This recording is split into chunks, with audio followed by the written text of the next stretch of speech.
supposed to be inclusive in the sense that I want people to get the joke and feel like they understand the joke, not to feel like they're the subject of the joke. Anurag, nice to see you, Anurag. I apologize for being a couple of minutes tardy. Oh, no problem. It's great to see you. And yeah, thanks for taking the time out to do this. Cool. Okay, guys, what can I tell you today?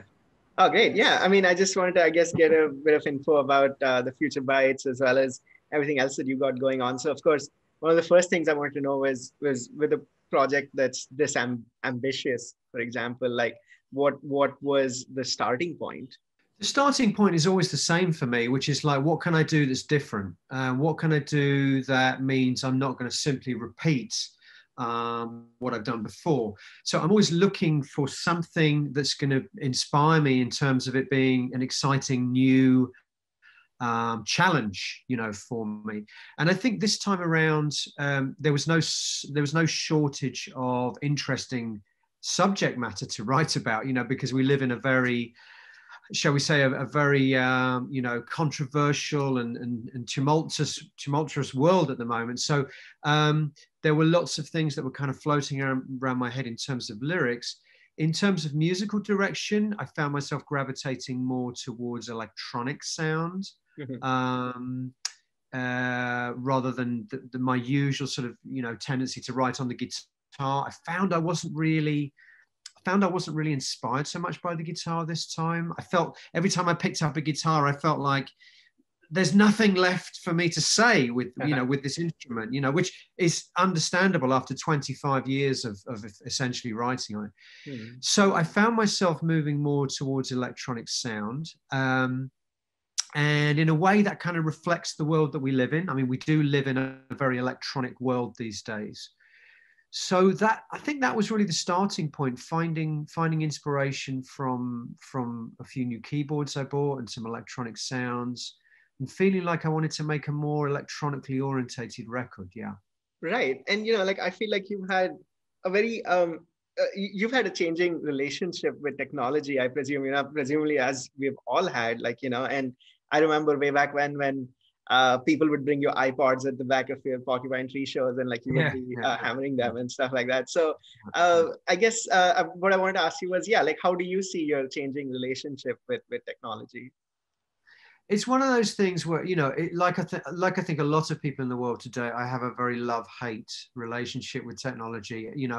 I love it and I love the possibilities of technology, but I hate the way that social media particularly has changed the evolution of our species. I mean, I really strongly feel that this path that the human race was going along of getting smarter and more caring and more tolerant has been thrown off course by several things, but certainly I think social media has fed into that in a long way. It's made us much more self-obsessed. We're all much more aware of how we look, how we are reflected back through the kind of prism or the mirror of social media. It's made us all celebrities in our own little worlds, and I think unfortunately that's tapped into one of the worst aspects of human nature: ego, narcissism, belligerence, anger, negativity. So much of what you read on the internet is just people being negative about other people or other people's work. It's an unfortunate kind of side effect, I think, of that, breaking down of the sort of, the layers of exclusion that used to exist between people. Now we don't have that anymore. We're all able to communicate with everyone all over the world instantaneously. And a lot of that communication is not necessarily very positive. So I'm one of those people professionally. I have to embrace technology. I couldn't be a professional musician without being present on Facebook, Twitter, Instagram, TikTok, whatever it is. I have to embrace all those things. Do I like it? Not really. Not really, no. I mean, listen, I don't want to give you the idea that I loathe it. I think there are ways to have fun with those things. and I found a way that to me kind of works and is fun. And I know that the album did get postponed from its original release in June this year, and earlier this year. So I guess in the period that you did have to push it back, I want to understand, like, what is this given room for for you as an artist? Well, it's interesting because usually it's a very valid question. When I usually finish an album, I don't have time to sort of reflect and sit back and listen to the material and decide what might be the best sequence, the best choice of material. And this time, for the first time ever, I actually had a 6-month period when I could sit back, listen to, and I wrote about 25 songs and recorded about 25 songs, as I usually do for a project. I wrote and recorded a lot more than I actually needed. And I was very committed to the idea the album would not be longer than 45 minutes this time. And I've always said, right through my career, I've always said 45-minute albums are the best. And I've never followed my own advice. I've always had like 55, 60, too long. So this time I was absolutely adamant, this is going to be 45-minute record. So I knew that I had to basically select 9 or 10 songs that would work best as an album. So this time around, I had a sequence way back in January last year. I had a sequence that I thought worked really well. And I listened, and then the album got postponed, and I listened to the whole sequence again around the middle of this year. And I thought, there's something about this doesn't quite work. And at the same time, I had this beautiful song called The Count of Unease, which I had originally decided didn't fit with the record. And I listened to it again and I thought, this is such a beautiful song. This has to be on the record. So this is a very long answer to a question, but I think what I'm saying is that this time around, it was nice to have that time to be able to live with the music, kind of reflect on the music. And yes, I did make some revisions. Yeah. All right. And I feel like what I understood from everything that's out from the album so far, as well as, just the general aesthetic of, that's been building around the concepts of the future bites and things like that. Like, I feel like, irony is obviously a big part of this, that, satire is part of it, irony is part of it. So I want to ask, like, how ironic do you feel you have to get, before people get the point? Or, that, what is it like using irony as an artistic statement? That's a very good question, because one of the things about the concept behind the future bites, I mean, we went with this concept of almost like parodying high designer, high concept designer product kind of thing, as a kind of way to, I guess, to discuss the ideas of consumerism in the 21st century, and also this idea I was telling you about self-identity, even down to the point that the picture on the front cover of the album, which looks like a picture of me, and it isn't. It's actually a female model that's made up to look like me. So there are all these ideas about perception, identity. Are you seeing what you really think you're seeing when you look at these images? And I'm not sure how much of that really. I wonder how many people really get that. So it's kind of self-indulgent in a way. There's another self word for you. It's kind of self-indulgent in a way. I love it. I mean, I love this whole idea, but it's supposed to, I think the other thing is it's supposed to be inclusive, in the sense that I want people to get the joke and feel like they understand the joke, not to feel like they're the subjects of the joke. I'm not trying to, to make fun of the people that buy my records.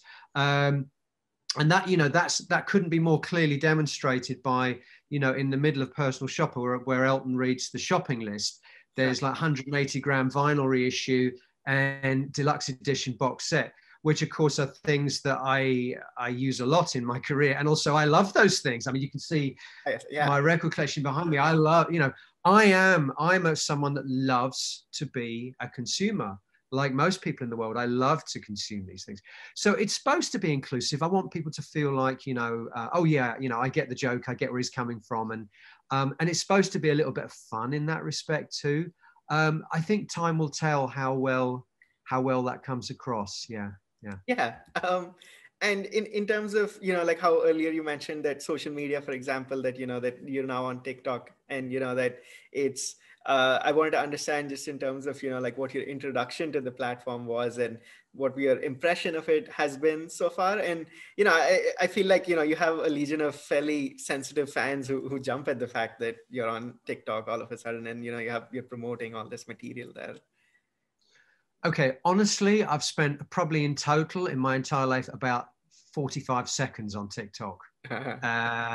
It's not my world, you know. But the point is that my record company and my management company and my web guy all said that you should have a presence on TikTok. Look, my philosophy is even if there's only 5 people that discover me that didn't know me before through TikTok, it's worth doing. It doesn't cost any money. It's easy just to post anything I post on, or I should say my web guy posts on Instagram or Facebook. It's easy to post it on TikTok too. Maybe there's 5 people that will discover me through TikTok. I don't spend any time on it myself. My kids love it. They're always on there. I don't spend any time on it myself, but I just feel like all of the, particularly in this particular moment in time when I can't tour, I can't do record store signings, I can't do any TV appearances or live appearances.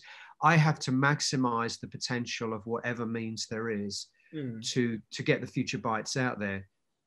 TikTok, you know, is just another of those means, I guess. I think if people are upset about that, they really need to look at their lives and think there are more important things to be upset about in the world right now. Yeah, I agree. And one of the other things I wanted to ask about Future Bites was just, you know, the visual storytelling that's going on with this. And, you know, especially Eminent Sleaze, for example, was, I feel like it was quite a, you know, it made quite a statement as a music video, and it also saw you in a new light. So I wanted to understand like how new any of that was for you in terms of music videos and just sort of music videos in the sense of having a visual storytelling element that you were probably like quite involved in. Yeah, and me playing a role, you know, being an actor. I mean, that's quite new for me. You know, usually I'm in a video, it's just me. Hey, this is me, and I'm lip syncing the song. This time, I actually took on a role. I took on the role of this kind of, you know, Jeff Bezos type figure, someone who ran like a massive corporation that had essentially come to take over the world, and subsequently the economy had collapsed because consumerism had become. You know, it's a kind of dystopian vision of the future. And I think it's a quite conceivable one as well, where consumerism has become so all pervading that the civilization itself collapses and the human race becomes extinct. I love those kind of dystopian ideas. I'm a fan of movies like that kind of portray those kind of worlds. So here I am placing myself in this kind of role where I'm acting, this role. And I thought that was, and again, an interesting thing to do that would be different to what I'd done before. I had a lot of fun doing it.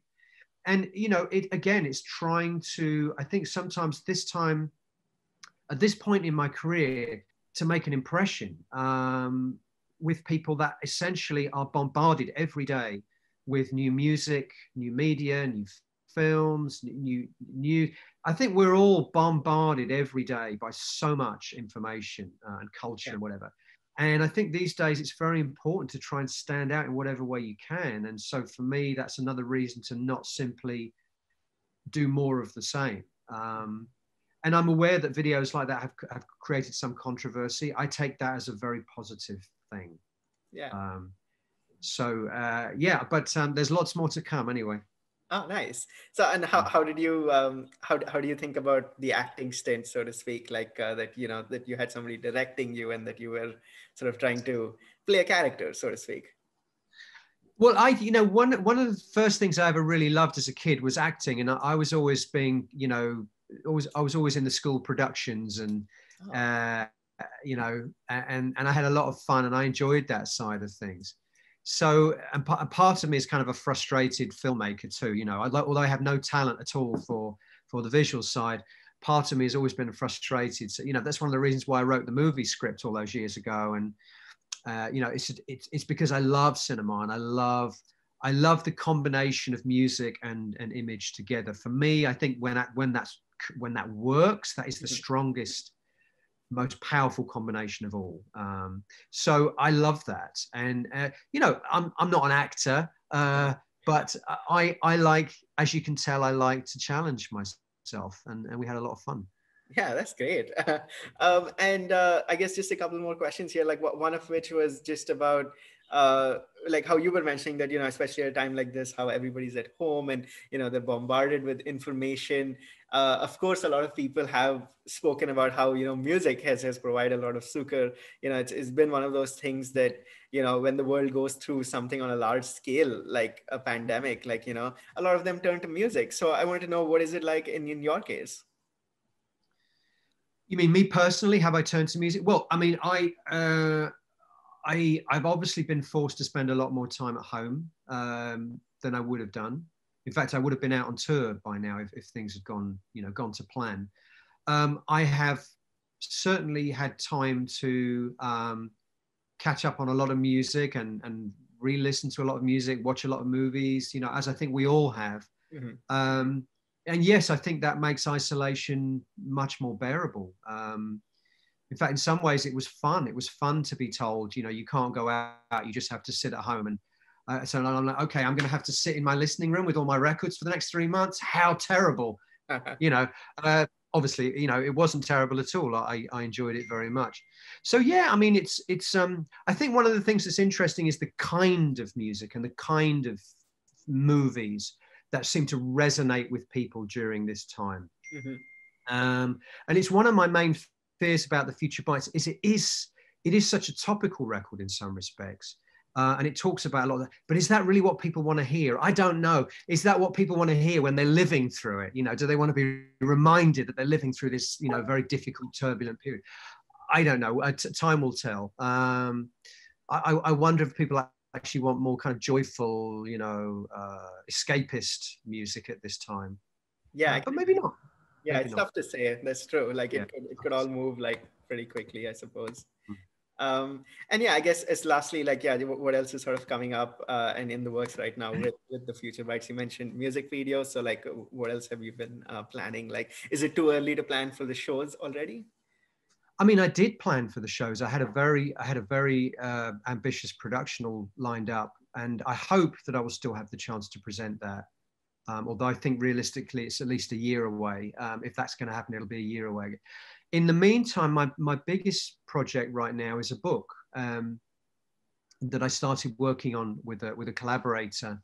And it very flatteringly, several people over the last 5-6 years have asked me about, am I going to write a book? Can I write a book? Autobiography, whatever. Mm-hmm. And some people have actually written books without my participation about me or Porcupine Tree. Mm-hmm. Somebody's writing a book about No Man now, so there are all these books being written by people, and I've not read any of them, but I always said that one day I would write my own book. And I didn't want it to be a straight autobiography because I think that would be very boring. Mm-hmm. I haven't had a particularly, rock and roll life. My life has been about falling in love with music and dedicating my life to trying to create a body of work. That doesn't make a particularly interesting story in its own right. But the book is going to be more about my ideas about music, about life, about, more philosophical, perhaps even existential in places. There's some fun chapters. I talk about the music I love. I kind of draw connections between different kinds of music that perhaps people haven't done before. I talk about the fact that I've always been very eclectic and very curious about what kind of music I listen to and how that's kind of informed my own work. So it's more a book about music than it is about me, but from a very personal, obviously very personal perspective, because I do recognize I've had a fairly unconventional path through the music industry. And hopefully that will be interesting to people. And lastly, Stephen, since I'm calling from India, like I just want to know if you had any message for your fans from India. Well, I always love coming to India. I've been now, well, I say always, I've only been there twice, I think, once with my solo band and once with my band previously. I had such a great time, and it's one of those things where I always look forward to coming to India and meeting the Indian fans. And I really, really hope that's going to happen in the next couple of years. So fingers crossed. I can't wait. And I hope people will enjoy the new record. It's different, it's challenging, but you wouldn't expect anything else from me, right? Yeah, exactly. All right, Stephen, thank you so much for taking the time out. It's been great talking. My pleasure. Nice to speak to you. Cheers, guys. Bye now.